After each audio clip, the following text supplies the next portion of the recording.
Boa noite, galerinha. Sejam todos bem-vindos à aula de redação número 3, 4. Número 4. O tema da aula de hoje é conclusão. Como eu já fiz uma aula sobre introdução, sobre uma aula geral, uma aula sobre introdução e uma sobre desenvolvimento, então vamos lá. Conclusão perfeita, tema de hoje. Antes de falar sobre a conclusão, gente, eu queria passar para vocês de novo as competências que ele... Não, é que eu gravo por fora, não gravo pelo Meet. Tem que pagar para gravar pelo Meet. Mas enfim, antes de começar a passar sobre conclusão, eu preciso passar para vocês antes as competências avaliadas na redação do Enem. O que é avaliado, né? Por que vocês vão ganhar ponto? Porque eu acho importante vocês saberem disso antes para fazer a conclusão. Então aqui, o Enem, o corretor do Enem, ele avalia 5 competências para te dar 1000 de nota, né? Que é a nota total da redação. Então aqui, a primeira competência é a escrita formal. É o seu vocabulário, a tua ortografia e a tua gramática. Vale 200 pontos. O segundo é compreender a proposta da redação. O que a redação está te pedindo. Você saber interpretar o que ela está te pedindo e dar exatamente o que ela está pedindo, sabe, gente? Porque assim, tem pessoas que quando vão escrever certos textos, elas se perdem no texto e acabam falando muito do que era para ser objetivo, sabe? Por exemplo, assim, o assunto é rua asfaltada, ponto. Esse é o assunto. Aí a pessoa começa a falar sobre o tubo do ônibus que fica do lado da rua, começa a falar sobre o ponto de ônibus, começa a falar sobre a faixa de pedestre, mas não, o tema é rua asfaltada. Então você tem que falar sobre o quê? Rua asfaltada. Então, assim, em lugares do Brasil a rua não tá asfaltada ainda porque falta verba pro governo, não sei o quê, entendeu? Tem que ser objetivo. Essa é uma das competências avaliadas também, que é compreender a proposta da redação, você entender o que ela está te pedindo. E não desviar o foco do tema principal. Vale 200 pontos também. A terceira competência é o posicionamento e argumentação. Gente, na redação do Enem tem uma coisa muito importante que eu vou falar melhor daqui a pouco, mas é assim. A redação dissertativa argumentativa que pedem no Enem é uma redação que você tem que escrever o texto inteiro defendendo o ponto que você vai colocar. Tipo assim, você vai ter um ponto de vista sobre aquele problema. Vamos colocar um problema qualquer aqui. Uva passa na ceia de Natal. Então, você tem um posicionamento sobre isso. Você não gosta da uva passa na ceia de Natal. Então, você tem que defender isso do começo até o final do texto, entendeu? Não tem como você ficar em cima do muro. Você tem que defender, ter o teu posicionamento desde o começo e ter os seus argumentos para por que você não gosta, entendeu? Você tem que defender isso até o final, que é uma das competências avaliadas também. Vale 200 pontos também. A quarta é a coesão e coerência, que é o que a gente falou na outra aula. Eu sempre confundo as duas, né? Mas enfim, é sobre você ter uma estrutura que tenha fluidez textual e que tenha coerência, coesão, sabe, gente? Deixa eu vou tentar lembrar qual que é qual, calma aí. Coesão textual.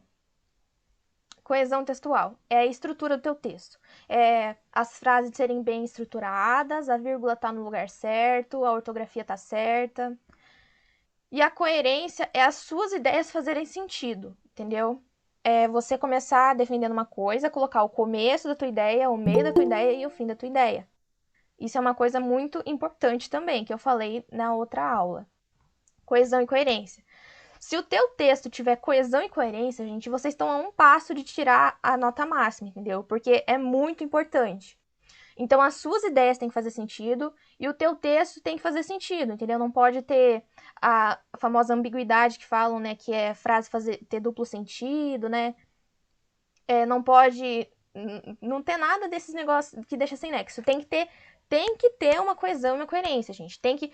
Assim, se é A, então tem que ser A do começo ao fim, entendeu? Ponto. Vale 200 pontos também. Na verdade, todas elas valem 200 pontos, né? Mas eu tô falando aqui, enfim.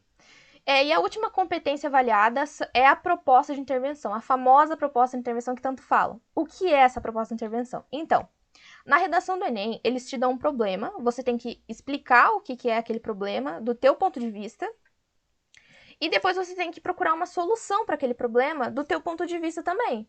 e você tem que colocar argumentos para o seu ponto de vista que faça quem está lendo o seu texto acreditar naquilo que você está colocando lá. Então, a sua proposta de intervenção vai ser uma solução para esses problemas, que você vai explicar desde o começo do texto. Vamos lá.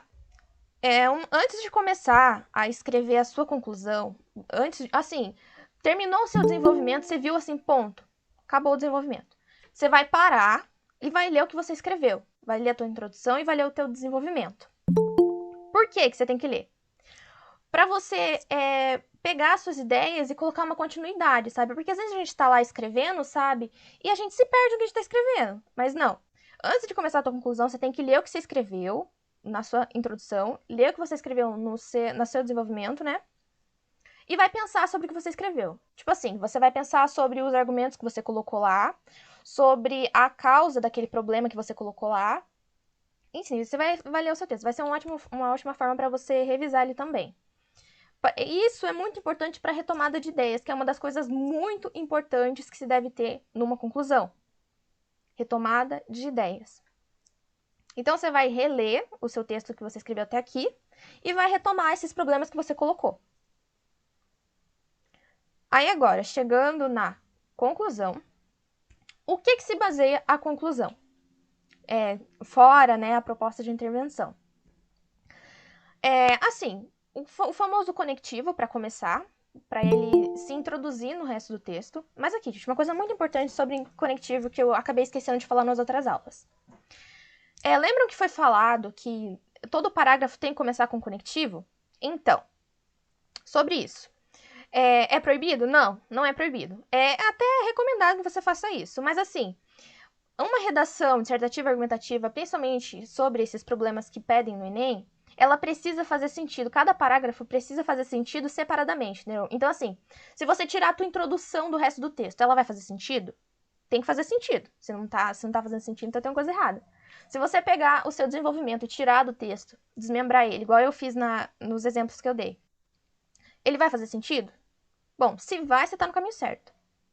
Agora, o conectivo, ele acaba deixando tipo uma âncora nos seus parágrafos, entendeu? Acaba deixando eles muito presos no seu texto. Então, a redação, uma parte muito importante, são os parágrafos fazerem sentido separadamente. O que vai juntar todos eles então, Nath? O que vai juntar? As ideias, gente, as ideias. A retomada de ideias que eu falei no começo da aula. Então, se você começou uma ideia na introdução, você continuou ela no teu desenvolvimento e terminou ela na tua conclusão, tá ligado ao seu texto, entendeu? Não precisa colocar nenhuma ponte entre eles. Mas assim, é recomendado que você coloque conectivo, porque mostra que você tem um vasto vocabulário. Mas eu recomendo que vocês usem ele mais na conclusão, né, gente? Que é mais, assim, melhor, fica mais bem visto. Alguns elementos que tem que ter na sua conclusão. O conectivo, que eu falei, a retomada do objetivo principal do seu texto, que assim, o problema, vamos pegar da rua asfaltada de novo, o problema é a falta de asfalto na rua. Aí você explicou lá na introdução, você contextualizou na introdução, explicou no desenvolvimento. Quando chega na conclusão, você tem que retomar aquele objetivo principal, entendeu? Porque no desenvolvimento a gente acaba explicando muita coisa que vai por trás daquele problema, entendeu? Então, por trás da falta de asfalto na rua, o que pode ter? Falta de verba, pode ser rua periférica. Então, tem muita coisa por trás disso. Então, a gente tem que sempre retomar esse objetivo principal, que é falta de asfalto na rua. O que ele pode fazer para resolver? Retomada de objetivo, gente. Objetivo. Objetividade é uma das principais coisas que tem que ter numa redação, gente. Objetividade. Não tem que ficar enchendo linguiça, que falam, né? Tipo, colocando palavra, informação que não tem nada a ver com o tema principal, não sei o quê. Não. Objetividade. Objetivo. E a proposta de intervenção, né? Que sempre falam. Que é a solução do problema, como eu falei. Então, aqui é um pouco mais sobre a proposta de intervenção. É uma competência avaliada, como eu falei no começo, na qual o candidato deverá propor ações inovadoras que caminhem para a solução do problema proposto no exame, como uma contribuição para a melhoria da sociedade. Aí aqui embaixo eu coloquei algumas possíveis propostas de intervenção, mas vocês têm que saber filtrar isso. Não é em todas, né? todos os temas que vai caber essas 3 possíveis propostas de intervenção. Mas é bom vocês lembrarem dessas 3, que são as principais. Governo, como o governo pode ajudar a solucionar problemas sociais? Com leis e fiscalização de leis. Instituições, como ONGs, escolas, se não me engano até igrejas, dependendo do tema, né? Mais instituições. E a mídia, que é uma das coisas que mais influenciam as pessoas hoje em dia, que é a mídia. Então, seria bem legal vocês lembrarem desse, dependendo do problema, né, gente? Não vou colocar pra resolver o problema que não tem nada a ver, entendeu? Então, assim, mídia, ela não pode resolver problema de roubo, por exemplo, entendeu? Isso não cabe à mídia, entendeu? Isso cabe o quê? Às instituições e ao governo. Então, tem que fazer sentido do propósito de intervenção também, tá? Não vai colocar pra resolver o problema que não tem nada a ver com a cara dele, tá, gente? Por favor. Mas então aqui, o governo, com leis e fiscalizações, instituições, ONGs, escolas, e a mídia, com campanhas, comerciais, matérias de jornal, fantástico, enfim. E aqui eu trouxe um exemplo de conclusão pra vocês. Calma aí, mandaram no chat aqui. Eu coloco muita informação, meu Deus, eu acabo travando nisso. Tá, calma aí. Ai, calma aí. Eu vou terminar aqui, gente, daí depois eu leio os comentários, tá? As perguntas no chat. Então aqui eu trouxe um exemplo de uma conclusão. Por que eu trago pra vocês, assim, desmembrado do resto do texto? Justamente pra vocês verem como funciona esse negócio deles terem informação bastante pra poderem se separar do texto. Olha só.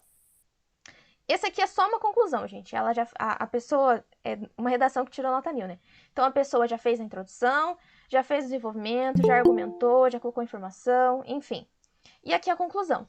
Então, o tema da redação era a persistência da violência contra a mulher na sociedade brasileira. É o Enem de 2015, né? Aí ela colocou lá, pode-se perceber, portanto, conectivo, que as raízes históricas e ideológicas brasileiras dificultam a erradicação da violência contra a mulher no país. Ponto. Para que essa erradicação seja possível, é necessário que as mídias deixem de utilizar sua capacidade de programação de informação para promover a objetificação da mulher e passe a usá-la para difundir campanhas governamentais para a denúncia de agressão contra o sexo feminino. Ademais, que é outro conectivo, é preciso que o Poder Legislativo crie um projeto de lei para aumentar a punição de agressores, para que seja possível diminuir a reincidência. Quem sabe assim, o fim da violência contra a mulher deixe de ser uma utopia para o Brasil. Olha que perfeito, gente. Então aqui a gente viu, a gente não sabe o que essa pessoa colocou no resto, né? Mas aqui a gente viu que ela, só na conclusão, ela já defendeu um ponto de vista. E já argumentou também. Então ali ela colocou que as mídias objetificam o corpo das mulheres e falou que a mídia poderia ajudar fazendo o contrário, né? Mostrando campanhas contra a violência feminina, não sei o quê. E ela colocou ainda do Poder Legislativo, gente. Olha só que perfeitas as propostas de intervenção. Então aqui ela colocou 2. Sobre a mídia e sobre o governo. Perfeito. E fez sentido, gente. Fez sentido o texto. Essa conclusão. Só sabendo o tema, a gente já sabe que o resto da redação foi perfeito. É sobre isso. Então, aqui. Coisas que precisam ter numa redação. Que, assim, se você tiver esses elementos, gente, é um passo para tirar a nota máxima de novo. Então, aqui. Independência dos parágrafos que eu falei. Como eu falei, se você tirar a tua introdução do texto, pegar só a introdução lá e ler só a introdução, tampar o resto, vai fazer sentido?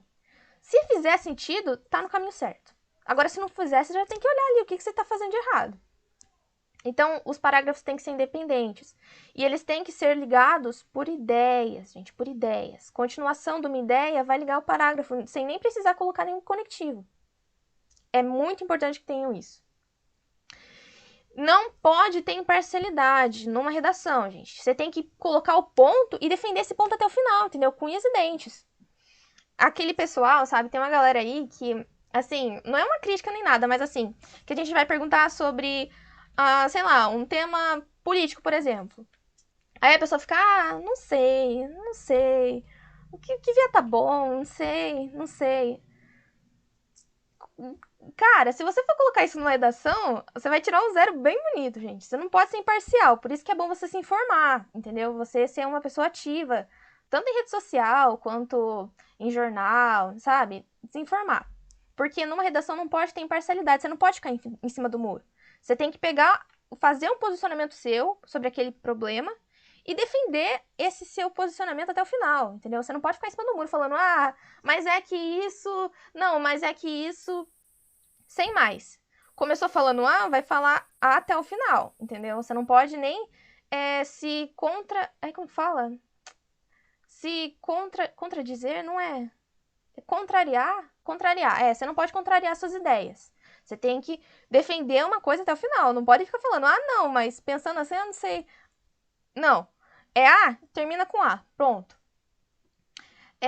E você deve convencer o leitor da ideia defendida. Então você tem que ter o teu posicionamento e quem estiver lendo o teu texto tem que acreditar naquilo que você está falando, entendeu? Você tem que ser convincente que você está escrevendo. Tem que ter argumento, tem que ter causa, consequência, proposta de intervenção, tintim por tintim. Para quem estiver lendo assim, tipo assim, a pessoa não sabe nada sobre o assunto, nada, nada, nada. Agora ela foi ler o teu texto. Ela terminou aquele texto entendendo o abecedário inteiro sobre aquele tema. É sobre isso. E ainda ele vai entender o seu posicionamento, entendeu? Você tem que convencer quem tá lendo sobre aquilo que você tá escrevendo. Por isso que é importante você ter um posicionamento, gente. Porque se você não tiver um posicionamento, como é que você vai convencer alguém? Se você não sabe, como que outra pessoa vai acreditar em você, então?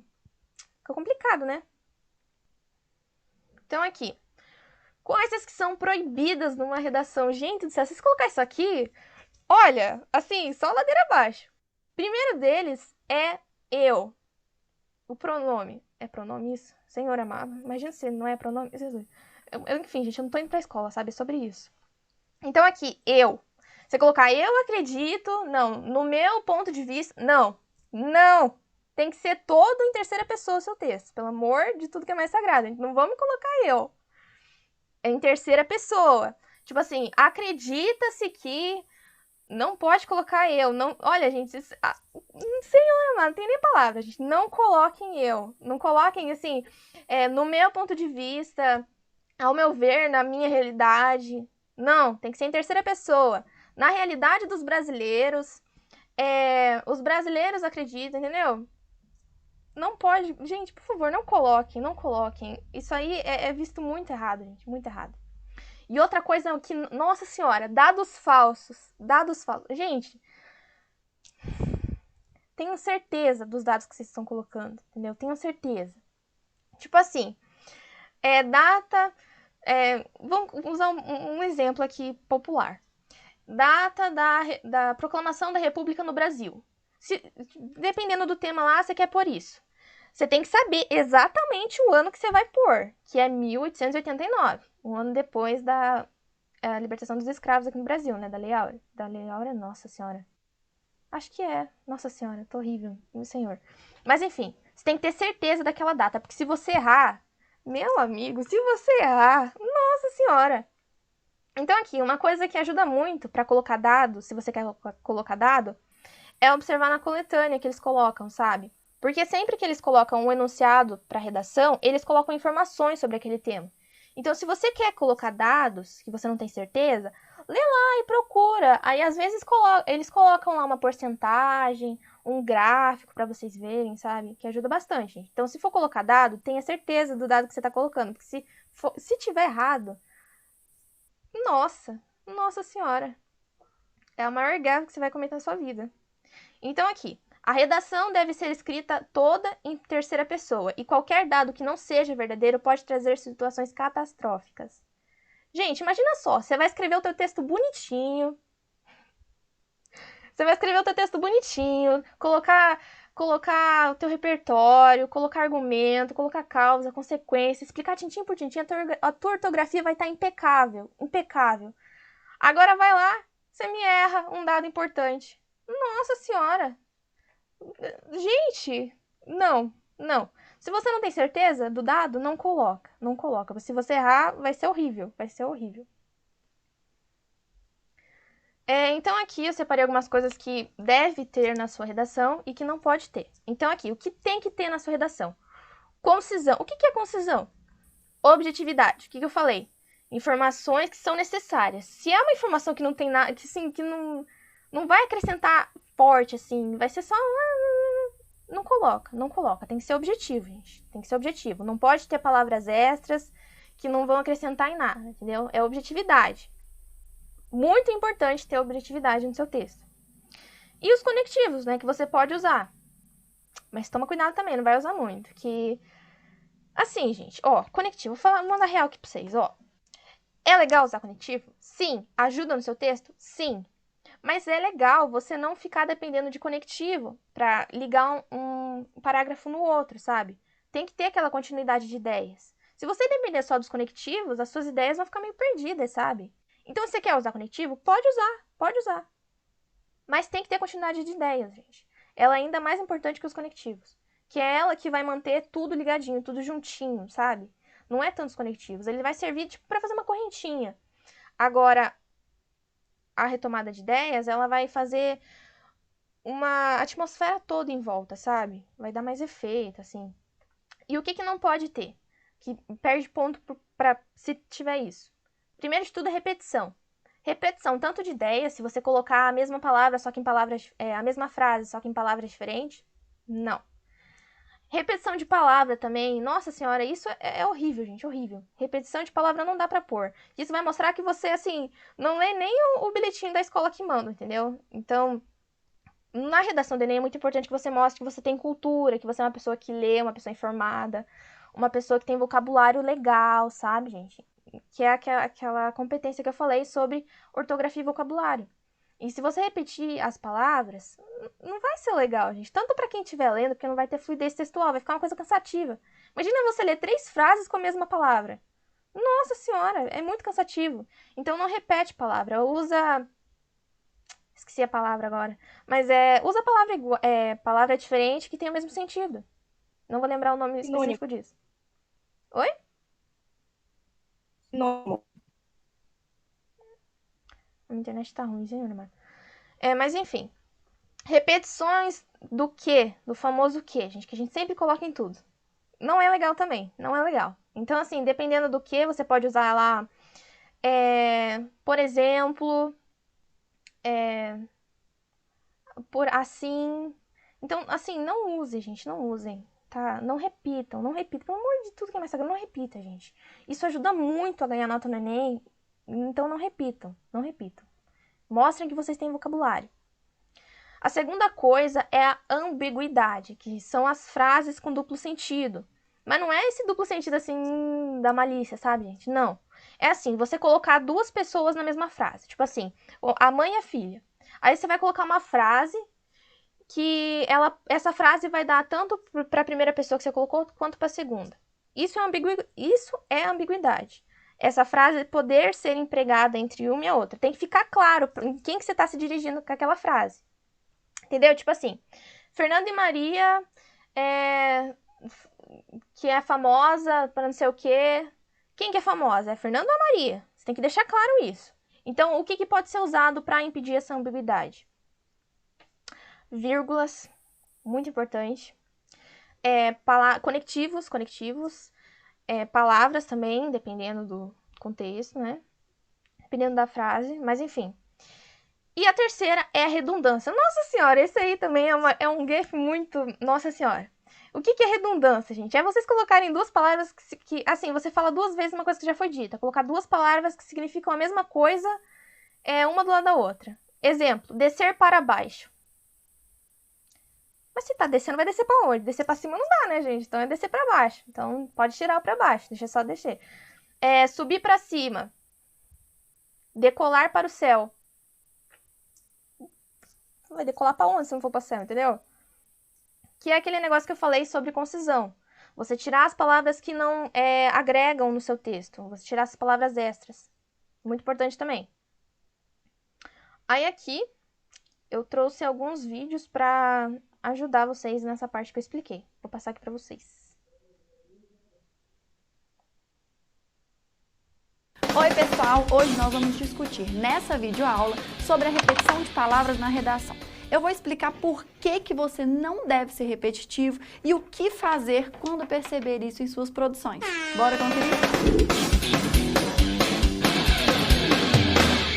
As repetições na redação são muitas vezes inadequadas porque tornam a leitura cansativa e passam a impressão de que seu repertório vocabulário é limitado. Olha um exemplo.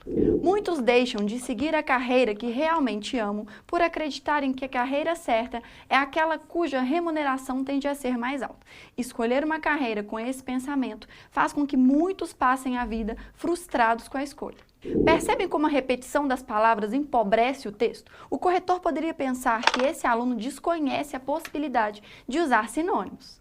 No caso do verbo escolher e do substantivo escolha, por estarem na mesma frase e um derivar do outro, sonoramente fica repetitivo, mesmo que não sejam exatamente a mesma palavra. Olha só como é que a gente pode fazer essas substituições. Muitos deixam de seguir a carreira que realmente amam por acreditarem que a profissão certa é aquela cuja remuneração tende a ser mais alta. Escolher um ofício com esse pensamento faz com que muitos passem a vida frustrados com a opção feita. Muito melhor, né? Fica até mais chique o texto. Mostra como você é capaz de escolher um termo correspondente para que a leitura não fique chata. Bom, aí você pode pensar assim, mas e quando eu não souber uma palavra para substituir? Eu vou dar algumas estratégias para te ajudar, anota aí. Substitua por pronomes. Há pronomes pessoais, demonstrativos, indefinidos, adverbiais, relativos ou numerais, por exemplo. Então, olha só, os funcionários estavam muito descontentes, por isso o gestor chamou-lhes para uma reunião. O pronome pessoal lhes substitui os funcionários, evitando assim a repetição. Outro exemplo. Os alunos reclamavam dos materiais insuficientes, banheiros precários e cadeiras quebradas. Tudo isso foi repassado à prefeitura, mas nada foi feito para resolver. O pronome demonstrativo isso retoma os problemas anteriores citados. Materiais insuficientes, banheiros precários e cadeiras quebradas, para que não seja preciso dizê-los novamente. Você pode ainda substituir por palavras mais genéricas, algo que for específico ou o contrário. Um termo específico para associar o que for mais amplo. Ficou confuso? Calma, olha só o exemplo. Na casa havia girassóis, rosas, hortênsias e margaridas, mas infelizmente as flores morreram quando a moradora foi embora. Girassóis, rosas, hortênsias e margaridas são espécies específicas de flores. Para não citar cada uma delas novamente, só diga flores mesmo e tá tudo certo. Bom, a última, mas não menos importante dica é: crie o hábito de procurar sinônimos. Quanto mais você gravar, mais fácil vai ficar de substituir na hora da escrita. Então é isso. Até a próxima e não se esqueça de seguir a gente nas redes sociais, clicando aqui embaixo. Assim... Aí tem um outro também. Eu trouxe alguns vídeos legais que eu acho que vai ajudar vocês.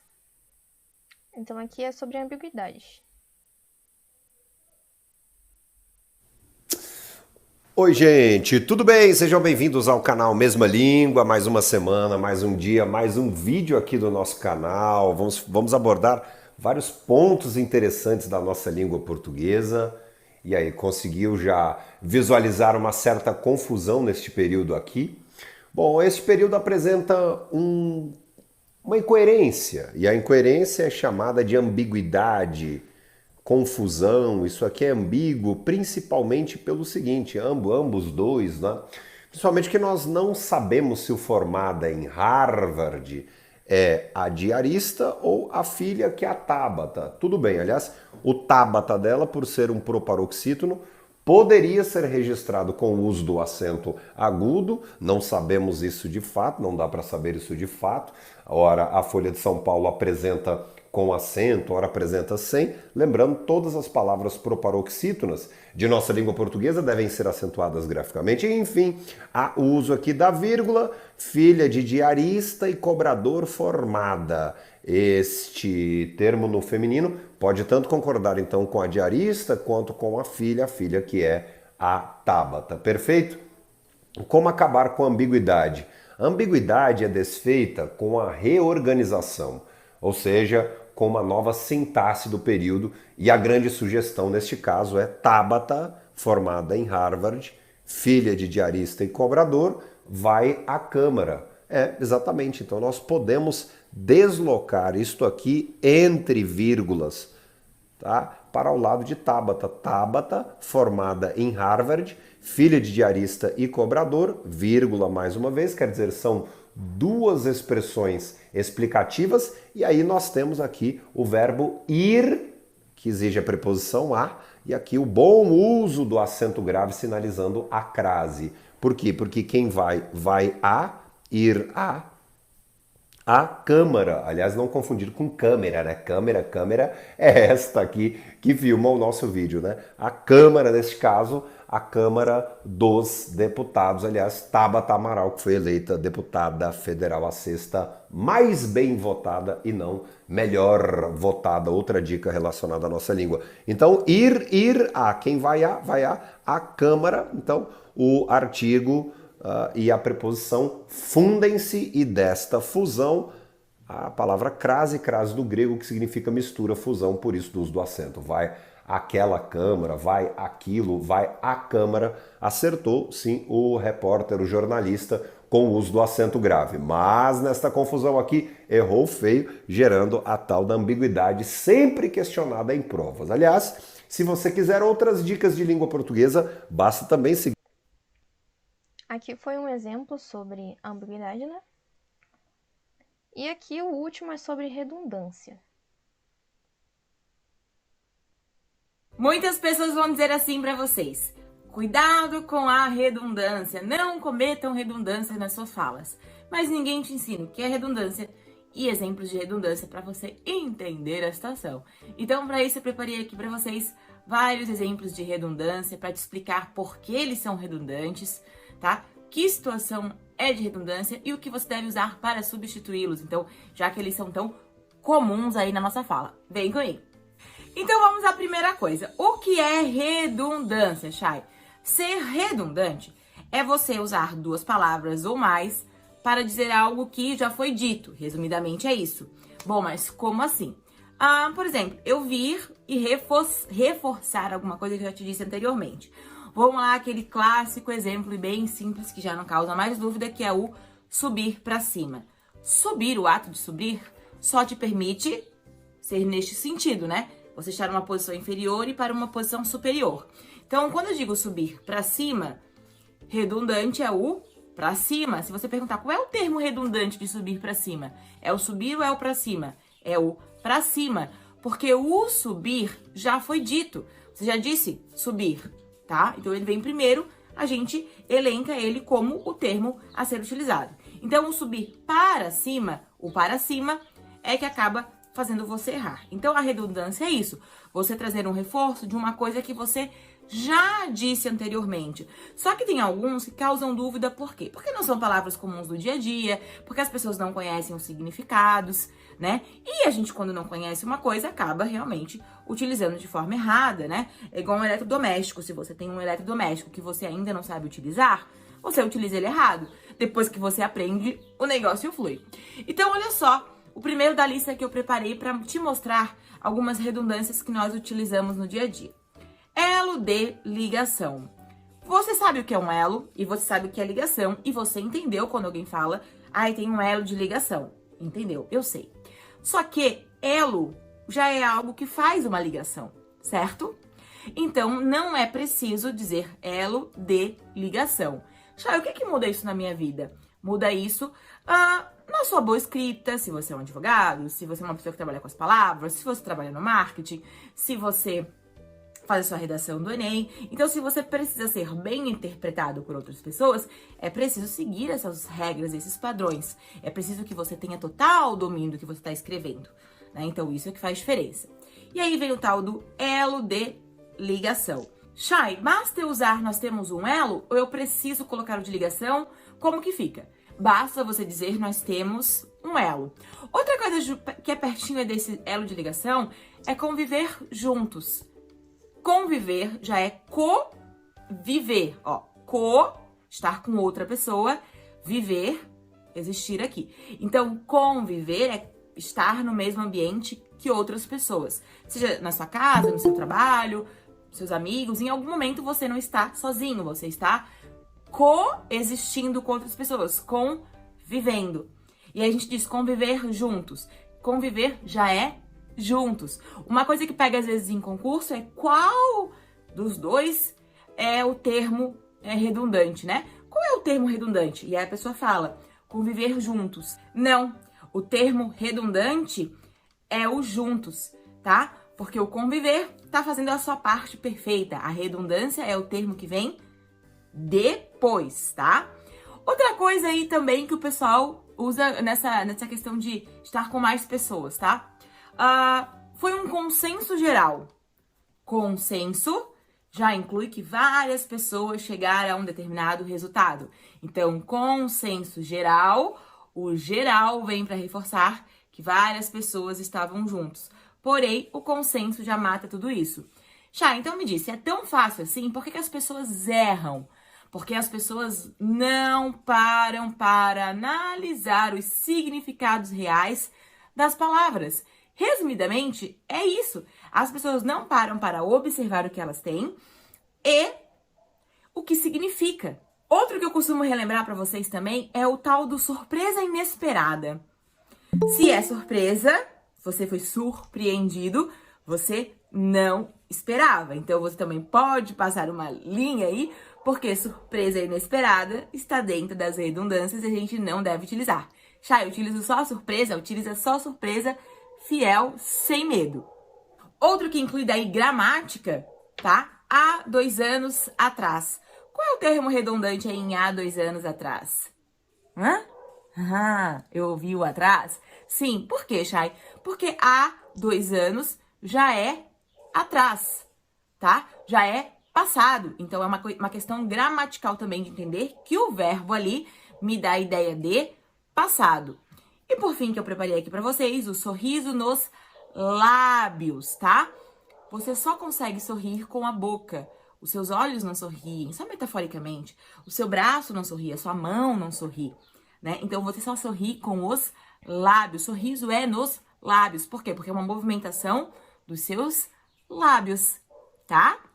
Então, assim, ó, dá pra entender que é muito mais uma questão de interpretação, como quase tudo nesta vida, do que uma questão só da língua portuguesa. É você entender. E você entender, gente, é em todas as disciplinas. Português, matemática, geografia. Muita gente não consegue entender física, por exemplo, porque não entende as teorias, não entende a parte estrutural, e aí não consegue fazer os cálculos. Já vi muito professor de matemática falar que o problema dos alunos não é o cálculo, o problema é entender o que ele tem que fazer. Porque calcular é mais mecânico, né? Consegue se resolver junto a uma calculadora. Mas entender a problemática, daí é a interpretação. Por isso que é tão importante a gente bate tanto nessa tecla, tá bom? Não esquece de usar as redundâncias. Cuidado, preste atenção no que você... Gente, então, eu falei que era o último, né? Eu não ia passar esse vídeo pra vocês sobre os conectivos, que eu tava querendo fazer uma aula exatamente sobre os conectivos. Mas já que tá aqui, eu acho que é legal passar já, né? Pra vocês entenderem um pouco sobre. Oi! Você já deve provavelmente ter sido cobrado em suas produções quanto ao uso dos conectivos. Mas por que eles são tão importantes na composição textual? Nós vamos ensinar tudo sobre isso, vem com a gente! Os conectivos são responsáveis pela chamada coesão textual. É fundamental para que o leitor compreenda a relação de sentido entre as partes do seu texto. Na redação do Enem, isso é tão essencial que há uma competência específica para avaliação desse aspecto. Os conectivos têm que aparecer no meio dos parágrafos, ou seja, conectando orações e períodos, assim como entre parágrafos, ou seja, logo no início, conectando ao anterior. Mas é importante ressaltar que trata-se muito mais de qualidade do que de quantidade, ok? Vejam um exemplo de parágrafo com o uso correto dos conectivos. Em primeiro lugar, cabe pontuar que as instituições de ensino apresentam, em sua maioria, um sistema pouco inclusivo. Embora a Lei Brasileira de Inclusão, LBI, atenda à Convenção do Direito da Pessoa com Deficiência, realizada em 2006 pela ONU, sua finalidade encontra obstáculos, seja na estrutura escolar vigente, seja na falta de preparo do corpo docente. Prova disso são as escolas regulares e as universidades que não se adequam à comunicação em Libras, bem como exames avaliatórios que não garantem tal acessibilidade. Nesse sentido, os surdos recebem uma educação frágil, desigual e excludente. Percebam que há um conectivo no início do parágrafo, em primeiro lugar, que indica o início de uma ideia no parágrafo. No meio do parágrafo há mais alguns conectivos e operadores argumentativos que interligam as ideias dos períodos. O embora, o prova disso e o nesse sentido. O uso dos conectivos é avaliado na competência 4. Para conseguir a nota total desse critério, é preciso diversificar os conectivos. O Enem irá avaliar se você tem um repertório diversificado, para não ficar repetindo sempre os mesmos ao longo do texto. Usar corretamente de acordo com o seu sentido. Não adianta usar uma série de conectivos sem pensar no significado.